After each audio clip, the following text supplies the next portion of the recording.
Okay, today we are going to talk about something very boring, that is technical training, and how to make it less boring if it's possible.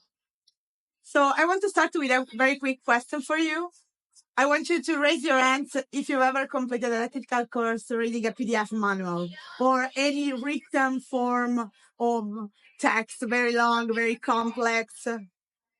Okay, so you know what I mean with the boring training, especially in the technical market. So I added this slide just to show you how usually people are pay attention to studying and training when they are reading from the PDF file or a text. The attention curve is dropping really, really fast, and they're just snoozing in 5 minutes maybe. So let's talk about actual data related to the, especially corporate training. This is the value of the market in 2023. And the second number is the value expected for 2028.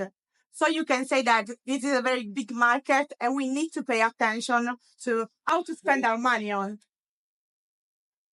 I also added some numbers about retention rates, test scores, how people learn, and retention related to how much you remember within the first 24 hours from the training.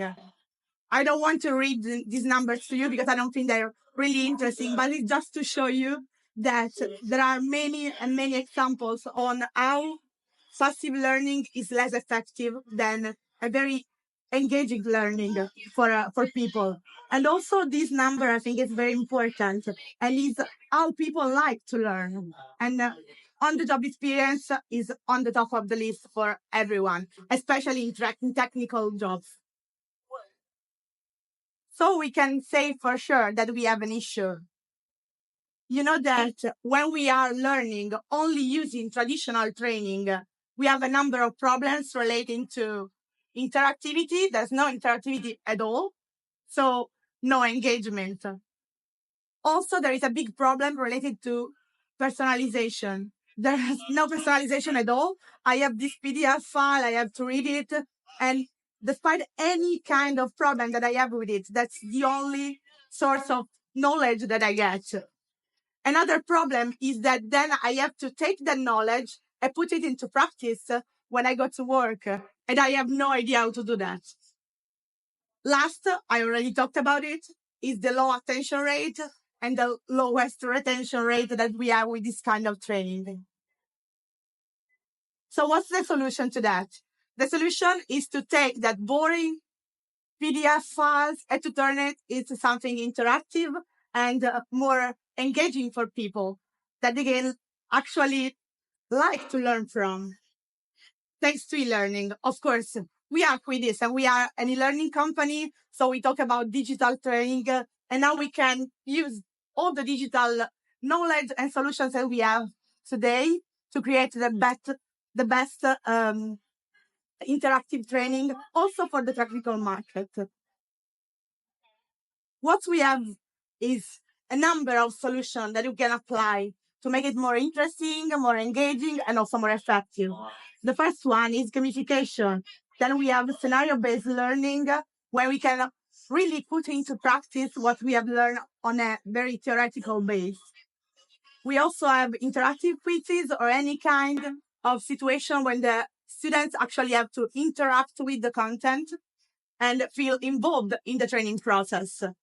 We also have, of course, technology that come to help with the VR and AR solutions that can help to feel really into what we are learning.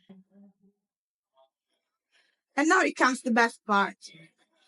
It all starts with a very long and complex PDF file, I would say. This is a flight manual for an actual F-14 aircraft. So I have a question for you. Can you guess how many pages this manual has? Like 1,000. 1,000. Let's go up. Let's go up. It's a lot more. 1,037. So this is a very old plane. So nowadays you will have a lot more information to add to. What do we do with that PDF file?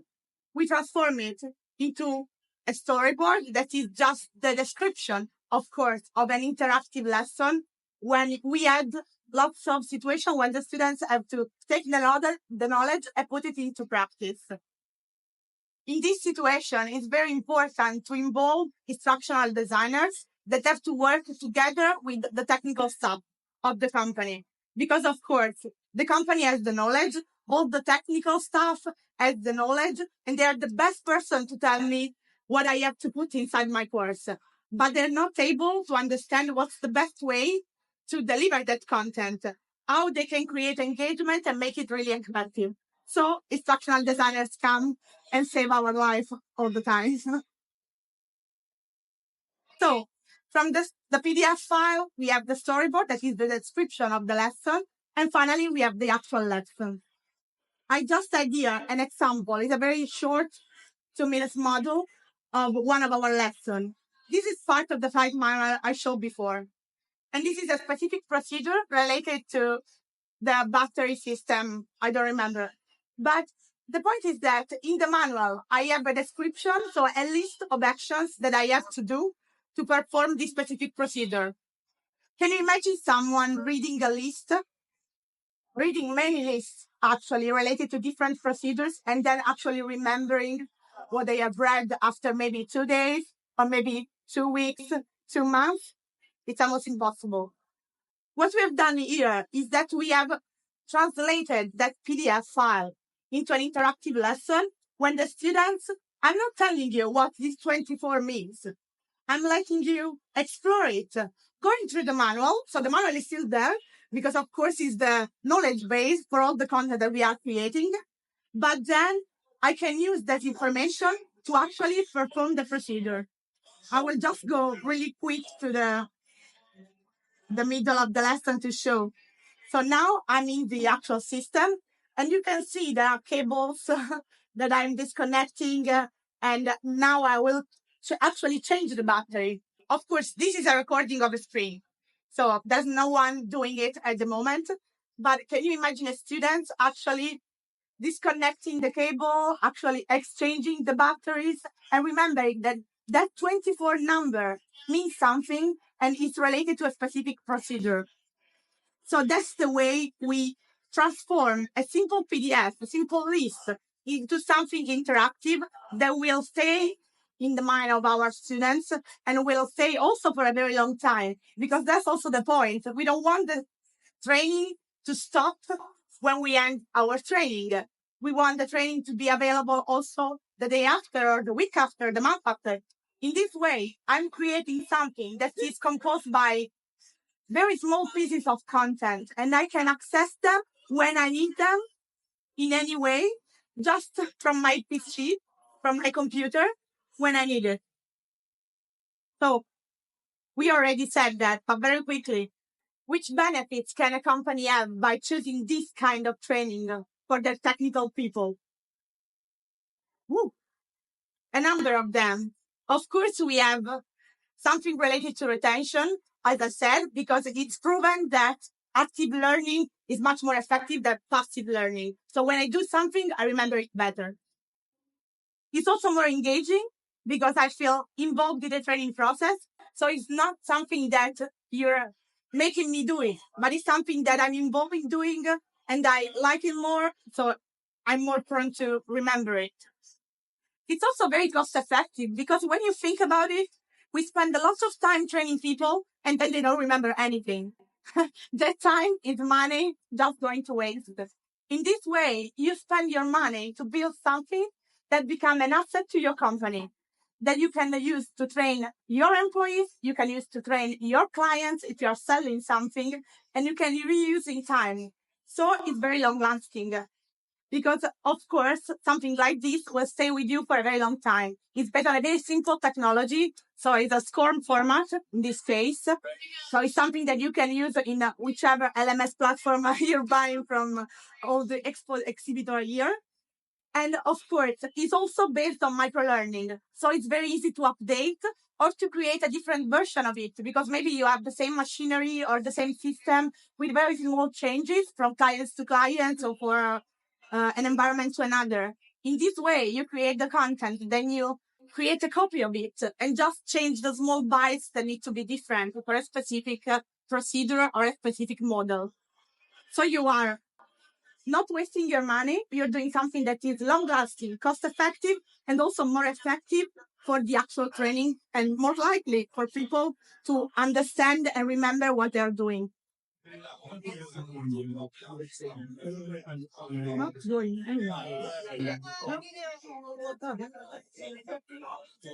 Okay. So now you are wondering, okay, but what I have to do this kind of training in my company? We have a process that we go through with the company to build this kind of training.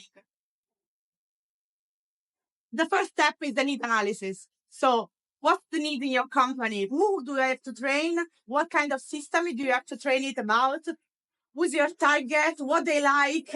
How they like to learn. So they like more gamified content or they like more serious content. They like a story. They like a very technical content. So we can select the right approach for you. We have definition of objectives, of course. As I said, we have to define what you want to train your people about and how to do so. And then we study the materials that you have. So in these cases, in the examples I showed you, we have a 3D model. So we start with a 3D model of the aircraft in that case, and we build the lesson around it. But it doesn't have to be a 3D model. So it can be a video, pictures, images. It can also be any kind of multimedia content that you already have, or that we can decide to build together because it's the best thing that we are needing for your type of content. So it's all customizable on your specific needs. Of course, next part is the storyboard creation. So instructional designers, again, working with your staff to transform the manual, the PDF file, into an interactive story. Storyboard is very important in the process because it allows you to understand what you can expect from the final content. And also it's very important because when instructional designers write the storyboard, they don't really know your system. So it's something that you can check, you can do a quality assurance on that, and you can ensure that the final product will be perfect and contain all the important information that you need. Of course, the course development. When you have the storyboard, you have to put it into a real life lesson, whichever the format you choose, and the final revision, so that we are all sure that it's all as we expected and we have the best results. Actually, my presentation is finished because I think I told you all the most important things that I wanted to present you today. But I want to know if you have any questions. Otherwise, I will ask you questions. So it's better if you do.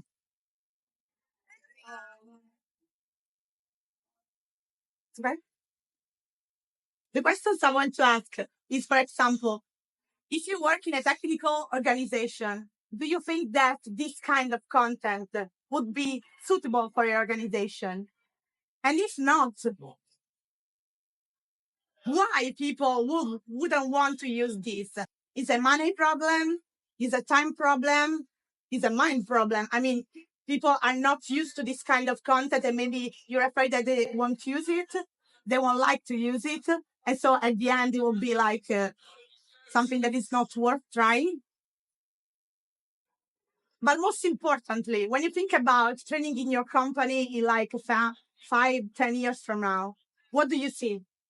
Do you see something like this? Do you see something different? How do you think that people will like to learn in 10 years? Something that will be, of course, good for the company, good for the people. And so at the end, everyone will be happy, I would say. So I will leave you with these 3 questions just to give you something to think about after this very short talk. And that's all. Thank you very much.